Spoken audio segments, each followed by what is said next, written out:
Okay, today we are finding the area of a parallelogram and triangle using cross products. And this is going to be similar to something we've already learned called determinant. Now remember, the determinant is just the fishy math. It's not the whole inverse matrix. It's just fishy math. So fishy math, what I mean by that is you're going to multiply the first diagonal. So 5 times negative 5 gives me negative 25. And you're going to subtract the other diagonal. So it's going to be minus 1 times 1 is 1. So negative 25 minus 1 would be negative 26. That's the determinant. Okay, so over here we're going to do the same thing. We're going to multiply the first diagonal. Negative 5 times negative 6 is a positive 30. And then we're minusing negative 3 times 1, which makes it a plus 3, making the determinant for that matrix 33. Now we're going to do the same thing for the last one.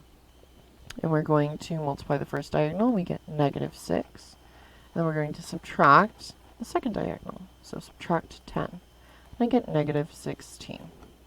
Okay, it's just that simple. So in order to find the cross product of two vectors, you put them both in matrix C form, and then you pretend they're both the same matrix, and you find the determinant. So for this first one, it's going to be 6, negative 2.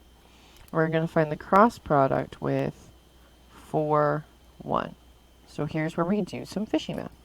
So we do 6 times 1 is 6, minus 4 times negative 2, which is a negative 8. So minus negative 8 is just plus 8. The cross product of these two vectors is 14. Okay, and the cool thing about this is it's used so many places. But we're going to focus on this right now. So we've got v cross u. So we're going to take our v vector. So 2, negative 3.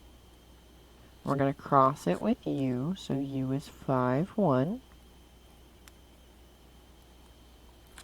Now we do some fishy math. So we do 2 times 1 is 2. Minus 5 times negative 3 is negative 15. So this becomes 17 as the cross product of those two. Okay, so u cross v. So u is 5, 1. V is 2, negative 3. Let's see if the cross product's the same if we do it the other way. So now we're going to do 5 times negative 3, and I get negative 15 minus, and then 2 times 1 is 2. This becomes negative 17.